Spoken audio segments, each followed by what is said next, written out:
Todo plan lleva al éxito, a veces al fracaso. Cada lección es una parte del rompecabezas sin arrancar. Un hábito puede romperse, un cambio puede empezar. Cada recuerdo es una pieza de la historia que encuentro dentro. Estas son mis cosas, siempre conmigo, en mi bolso, mi mochila, cada día y cada noche. Mis gafas para ver, mi reloj para el tiempo, mi bolígrafo, mi lápiz, mi papel para la lucha. El principio tiene una razón, el final un resultado.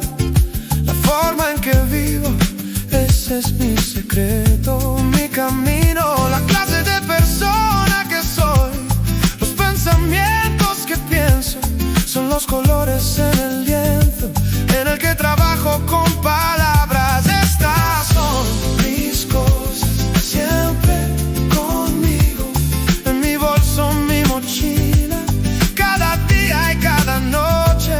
Mis gafas para ver, mi reloj para el tiempo, mi bolígrafo, mi lápiz, mi papel para la lucha.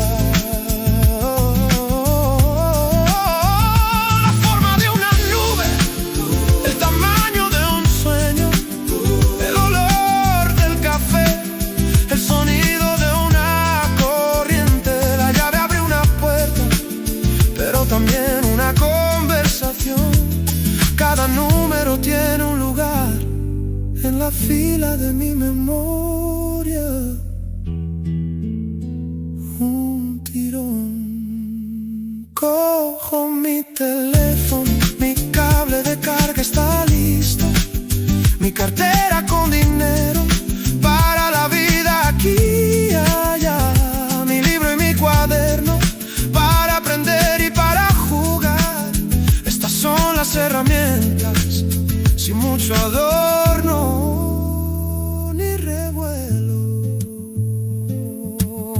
Me pongo el abrigo, mi jersey, mi pantalón, a veces una falda o un vestido para otro look. Mis calcetines y mis zapatos me llevan por el mundo, de cosa a pensamiento, de sonido a suelo. Y así viajan mis pensamientos y mis pertenencias conmigo, del éxito a la pieza, del principio al final.